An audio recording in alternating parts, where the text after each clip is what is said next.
Paano nga ba gagawin ang voiceover using CapCut Editor? Ito yung i-record mo yung boses mo sa video na gagawin mong content. Highly recommended ito, lalong-lalo na sa mga nagsisimula pa lang dyan na magiging content creator. At ito rin yung isa sa mabisang paraan para makaiwas tayo sa copyright music issue dahil hindi mo na kailangang gumamit pa ng music sa yung video, kundi boses mo na lang ang gagamitin mo sa paggawa ng content for your Reels video. Kaya kung interesado kang malaman kung paano ito gawin, tapusin mo tong video na to dahil ituturo ko sa inyo. Let's go! Ito yung tatlong paraan para makapag-record or makapag-voice over. Ito, pwede mo gamitin yung headset mo, ilapit mo lang yung bibig mo sa may mic ng yung headset. Ang pangalawa naman, pwede ka gumamit ng mic. Ito talaga yung pinaka-best way kasi sobrang ganda po ang result ng yung boses dito. So, pangatlo naman, ay pwede ring diretso na sa phone mo. Ilapit mo lang yung cellphone mo sa yung bibig para malinaw yung boses mo. So, eto na, open mo na yung CapCut editor mo and then syempre, make sure na meron ka ng video na gusto mo lagyan ng voiceover.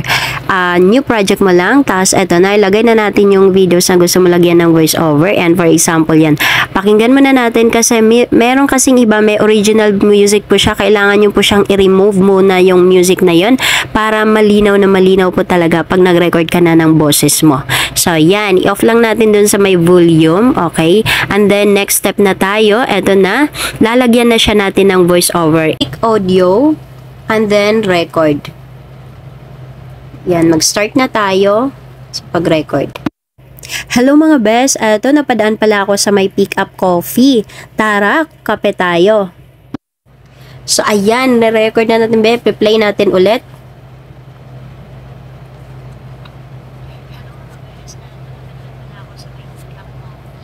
So ayan, medyo mahina. Ang gagawin natin mga best is palakasan natin, click natin tong volume, yan. Tapos pwede natin bawasan yung reduce noise, yan.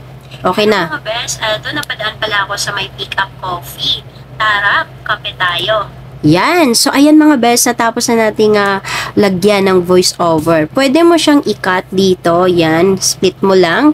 Tapos delete mo lang yung tira or yung excess na video, tapos dito na, click mo yung may arrow, exporting na siya. Ibig sabihin, masisave na yung videos mo. Okay, wait lang natin 100%. So, eto na, play na natin. Final product. Char. Hello mga best, eto napadaan pala ako sa may Pick Up Coffee. Tara, kape tayo. So, ayan, ganyang kabilis. Ayan, kaya kung nagustuhan mo tong video na to, huwag mong kalimutang i-share at i-like ang ating video. At syempre, i-follow mo na rin ako para updated ka sa next video na aking gagawin. Yun lang, bye-bye!